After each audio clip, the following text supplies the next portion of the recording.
নতুন সিলেবাস নিয়ে। দেখো আজকে আমরা চলে এসেছি নতুন সিলেবাস নিয়ে 2024-এর বাংলা সিলেবাস একাদশ ও দ্বাদশ শ্রেণী সম্পর্কে আমরা বিস্তারিত আজকে জানবো, আমাদের সিলেবাসে কি কি আছে এবং সেমিস্টার কি কি আছে।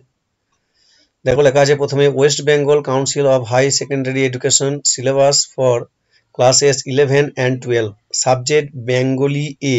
এই বেঙ্গলি এটা কি না, বেঙ্গলি এ হচ্ছে আমাদের সিলেবাস।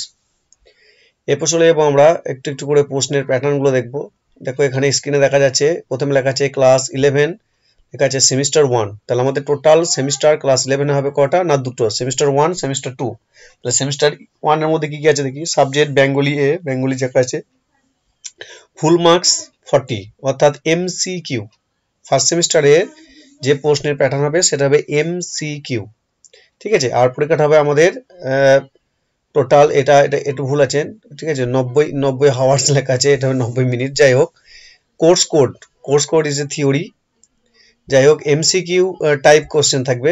ফার্স্ট সেমিস্টার আমি একটু আগে বললাম এমসিকিউ টাইপ প্রশ্ন থাকবে, টোটাল 40টা, 40 থেকে 40।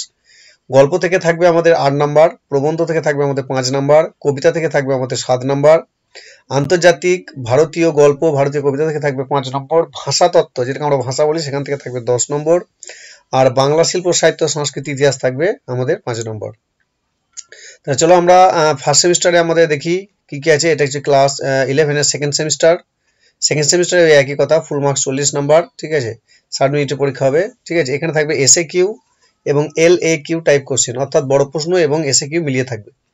গল্প থেকে থাকবে আমাদের 5, কবিতা থেকে থাকবে 5, নাটক থেকে থাকবে 5, পূর্ণাঙ্গ সহায়ক গ্রন্থ থেকে থাকবে 10, বাংলা শিল্প সাহিত্য সংস্কৃতি ইতিহাস থেকে থাকবে 5, আর প্রবন্ধ রচনা থেকে থাকবে আমাদের 10। তাহলে এই গেল আমাদের আপাতত 11 এর সেমিস্টার 1 এবং সেমিস্টার 2 দিয়ে হচ্ছে আমাদের 11 কমপ্লিট।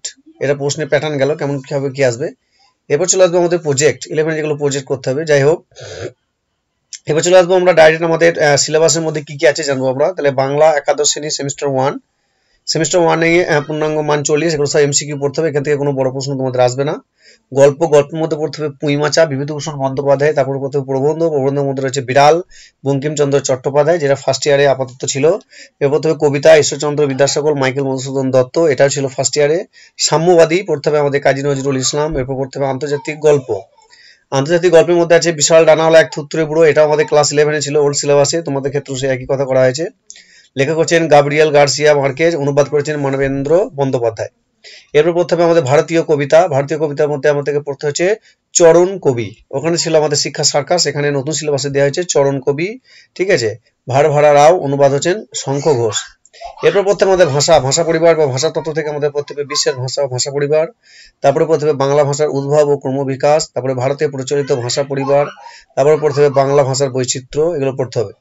এরপর পড়তে হবে আমাদের বাংলা শিল্প সাহিত্য ও সংস্কৃতি। বাংলা শিল্প সাহিত্য সংস্কৃতি থেকে আমাদের পড়তে হবে পর্ব 1 প্রাচীন বাংলা অর্থাৎ সমাজ ও সাহিত্য।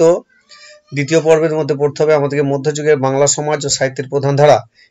এইটার মধ্যে পড়তে হবে শ্রীকৃষ্ণ কীর্তন, বৈষ্ণব পদাবলী, চৈতন্য ও চৈতন্য জীবনী, মঙ্গল কাব্য অনুবাদ, ইসলামীয় ধারা যেটা কিন্তু ছিল না ওল্ড সিলেবাসে, ঠিক আছে, বেশ, ইসলামীয় ধারা এবং শাক্ত পদাবলী। এটা গেল আমাদের সেমিস্টার 1 এর সিলেবাস। এবার চলে আসবো আমরা সেমিস্টার 2, বাংলা ক একাদশ শ্রেণী সেমিস্টার 2। এটা কিন্তু পূর্ণমান 40, আগেও ছিল পূর্ণমান 40, আমি আবারও রিপিট করছি, ওখান থেকে পড়তে হতো শুধুমাত্র এমসিকিউ, এখানে পড়তে হবে এসএ কিউ এবং বড় প্রশ্ন। গল্পের মধ্যে আমাদের পড়তে হচ্ছে ছুটি রবীন্দ্রনাথ ঠাকুর। 2 নম্বর পড়তে হবে তেলানাপোতা আবিষ্কার, এটাও ক্লাস 11 ছিল, আবার দেওয়া হয়েছে তেলানাপোতা আবিষ্কার, প্রেমেন্দ্র মিত্র। কবিতার মধ্যে পড়তে হবে ভাব সম্মেলন, বিদ্যাপতি, লালন শাহ ফকিরের গান, লালন শাহ। আর পড়তে হবে নুন জয় গোস্বামী, এটাও ওল্ড সিলেবাসে ছিল নুন, এটাও তোমাদেরকে আবার পড়তে হবে। এরপর পড়তে হবে আমাদেরকে নাটক, যেটা নাম হচ্ছে আগুন, বিজন ভট্টাচার্য। এটা গেল আপাতত আমাদের সেমিস্টার 2 এর কিছু সিলেবাস। এরপর আরো দেওয়া আছে পূর্ণাঙ্গ সহায়ক গ্রন্থ থেকে আছে পঞ্চতন্ত্র, এটা নতুন অ্যাড করা হয়েছে, সৈয়দ মুস্তফা আলী থেকে পড়তে হবে বই কেনা, আজব শহর কলকাতা, 25শে বৈশাখ, আড্ডা। এছাড়াও পড়তে হবে আমাদেরকে বাংলা শিল্প সাহিত্য সংস্কৃতির ইতিহাস পর্ব 3 থেকে পড়তে হবে আধুনিক বাংলা, যুগের আধুনিকতা ও ঔপনিবেশিক বাংলা সামাজিক ও ধর্মীয় আন্দোলন, শিক্ষা সংস্কারের গদ্যের উদ্ভব, কবিতা, উপন্যাস ও ছোট গল্প, নাটক, যাত্রা, নাট্যমঞ্চ, প্রবন্ধ, এসবগুলো পড়তে হবে। এরপরে থাকছে লৌকিক সাহিত্যের মধ্যে ছড়া, ধাঁধা, প্রবাদ, কথা, কবিতায় মহাকাব্য, আখ্যান কাব্য, কবিতার ধারা, কবিতা মধুসূদন, কবিতার মধ্যে পড়তে হবে মধুসূদন, রবীন্দ্রনাথ ঠাকুর, কাজী নজরুল ইসলাম, জীবনানন্দ দাশ ও পরবর্তী তাদের ধারাগুলো। এরপর পড়তে হবে কথা সাহিত্য, কথা সাহিত্যের মধ্যে পড়তে হবে বঙ্কিমচন্দ্র চট্টোপাধ্যায়, রবীন্দ্রনাথ ঠাকুর, শরৎচন্দ্র চট্টোপাধ্যায়, মানিক বন্দ্যোপাধ্যায়, বিভূতিভূষণ বন্দ্যোপাধ্যায়, তারাশঙ্কর বন্দ্যোপাধ্যায় ও তার পরবর্তী ধারা। নাটকের মধ্যে পড়তে হবে মধুসূদন দত্ত, দীনবন্ধু মিত্র, গিরিশচন্দ্র ঘোষ, রবীন্দ্রনাথ ঠাকুর, দ্বিজেন্দ্রলাল রায়, বিজন ভট্টাচার্য ও পরবর্তী ধারা। এখানে যেটা ছিল কথা সাহিত্য, কথা সাহিত্য হচ্ছে উপন্যাস। এছাড়া আমাদেরকে পড়তে হবে একটা প্রবন্ধ রচনা, সেই রচনার বিষয়টি লাইন না দিয়ে মানসচিত্র, যাই হোক একটা প্রবন্ধ রচনা কিছু একটা দেওয়া হবে। এটা গেল আপাতত আমাদের একাদশ শ্রেণীর কিছু সিলেবাস। এরপর চলে আসবো আমরা দ্বাদশ শ্রেণী। দেখো লেখা আছে ক্লাস 12 সেমিস্টার 2, তাহলে দ্বাদশ শ্রেণী সেমিস্টার 3, তাহলে ক্লাস 11 এ ছিল সেমিস্টার 1 এবং সেমিস্টার 2, ক্লাস 12 এ আছে সেমিস্টার 3 এবং সেমিস্টার 4। যেমন ক্লাস 11 ছিল সেমিস্টার 1 এ এমসিকিউ, এখানে থাকবে সেমিস্টার 3 তেও কিন্তু এমসিকিউ। ওই একই ভাষা, গল্প, প্রবন্ধ, কবিতা, ভারতীয় গল্প, একই জিনিস, একই ফরম্যাট আছে, আমি এগুলো একটু স্কিপ করে যাব। সেমিস্টার 4 এর ক্ষেত্রেও সে তাই, প্রজেক্ট থাকবে।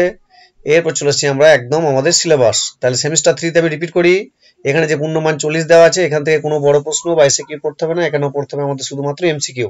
40 একে 40। বেশ, দেখি গল্পের মধ্যে কি কি পড়তে হবে। আদরিণী, প্রভাত কুমার মুখোপাধ্যায়, এখানে একটা হাতিকে নিয়ে গল্প আছে, যাই হোক। কবিতার মধ্যে পড়তে হবে অন্ধকার লেখাগুচ্ছ, শ্রীজাত, এরপর হবে দিগ্বিজয়ের রূপকথা, নবীনতা সেন। প্রবন্ধের মধ্যে পড়তে হবে বাংলা ভাষা, স্বামী বিবেকানন্দ। এরপর পড়তে হবে আমাদের ভারতীয় গল্পের মধ্যে হচ্ছে পোর্টরাজ অর্থাৎ শঙ্কররাও খারাট, অনুবাদ করেছেন সুনন্দন চক্রবর্তী। এরপর পড়বো আমরা আন্তর্জাতিক কবিতার মধ্যে রয়েছে তার সঙ্গে অর্থাৎ পাবলো নেরুদা, অনুবাদ করেছেন শক্তি চট্টোপাধ্যায়। ভাষাতত্ত্বের মধ্যে পড়তে হবে ধ্বনিতত্ত্ব, বাকযন্ত্র, ধ্বনি, স্বর, ব্যঞ্জন, যুক্ত ব্যঞ্জন, ধ্বনি পরিবর্তনের কারণ ইত্যাদিগুলো আমাদেরকে ব্যাকরণ থেকে পড়তে হবে, সবই নোট পড়তে হবে। এছাড়া পড়তে হবে শব্দ ভাণ্ডার, শব্দার্থ, শৈলী বিজ্ঞানের গোড়ার কথা, এসব। বাংলা শিল্প সাহিত্য অর্থাৎ সংস্কৃত সাহিত্য ইতিহাস থেকে পড়তে হবে বাংলা গানের ইতিহাস, বাঙালির বিজ্ঞান চর্চা, বাঙালির ক্রিয়া সংস্কৃতি, এগুলো আপাতত ওগুলো সিলেবাসেও ছিল, তোমাদের আবার সেমিস্টার 3 তে দেওয়া হয়েছে, ওগুলো শুধুমাত্র এমসিকিউ ক্ষেত্রে। এবার চলে এসেছি আমরা সেমিস্টার 4। দেখো সেমিস্টার 4 আছে পূর্ণমান 40, এখান থেকে আসবে এসএ কিউ এবং বড় প্রশ্ন। কি বললাম? এসএ কিউ এবং বড় প্রশ্ন, অর্থাৎ মান একেও থাকবে এবং মান বড় প্রশ্নের মধ্যেও থাকবে। গল্পের মধ্যে পড়তে হচ্ছে হলুদ পোড়া, মানিক বন্দ্যোপাধ্যায় লেখা, রং নাম্বার, মহাশ্বেতা দেবী। কবিতার মধ্যে পড়তে হবে প্রার্থনা, রবীন্দ্রনাথ ঠাকুর। তারপর পড়তে হবে তিমির হনের গান, জীবনানন্দ দাশ। এরপর পড়তে হবে আমাদের কেন এলো না, সুভাষ মুখোপাধ্যায়। এছাড়া পড়তে হবে আমাদের নাটকের মধ্যে পড়তে হবে নানা রঙের দিন। বলে রাখি, নানা রঙের দিন নাটকটা আগে ক্লাস 12 ছিল, আবার এখানে আছে অজিতেশ বন্দ্যোপাধ্যায়। এরপর হবে পূর্ণাঙ্গ সহায়ক গ্রন্থ ডাকঘর, লেখক হচ্ছে রবীন্দ্রনাথ ঠাকুর। বাংলা শিল্প সাহিত্য সংস্কৃত ইতিহাসের মধ্যে পড়তে হবে পর্ব 5 বাংলা চিত্রকলা ইতিহাস সংক্ষিপ্ত রূপরেখা। পর্ব 6 পড়তে হবে বাঙালি চলচ্চিত্রের ইতিহাস সংক্ষিপ্ত রূপরেখা। এছাড়া পড়তে হবে প্রবন্ধ রচনা, কোনো একটি বিষয় সম্পর্কে প্রবন্ধ রচনা যেমন দেওয়া হয় সেরকম দেওয়া হবে। এই ছিল আপাতত আমাদের একাদশ এবং দ্বাদশ শ্রেণীর সিলেবাস। এছাড়া দেখি এক নজরে আমরা দেখে নেবো একাদশ শ্রেণী প্রকল্প হিসাবে আমাদের আছে প্রুফ সংশোধন, ঠিক আছে। এছাড়া থাকছে সঠিক এবং ভুল কোটে গিয়ে সেগুলো ঠিক করতে হবে। আর দ্বাদশ শ্রেণীর ক্ষেত্রেও থাকছে আমাদের প্রুফ সংশোধন বা প্রকল্প, এটা স্কুলের উপর নির্ভর করছে, কোন স্যার কিভাবে নেবেন তার উপর নির্ভর করছে।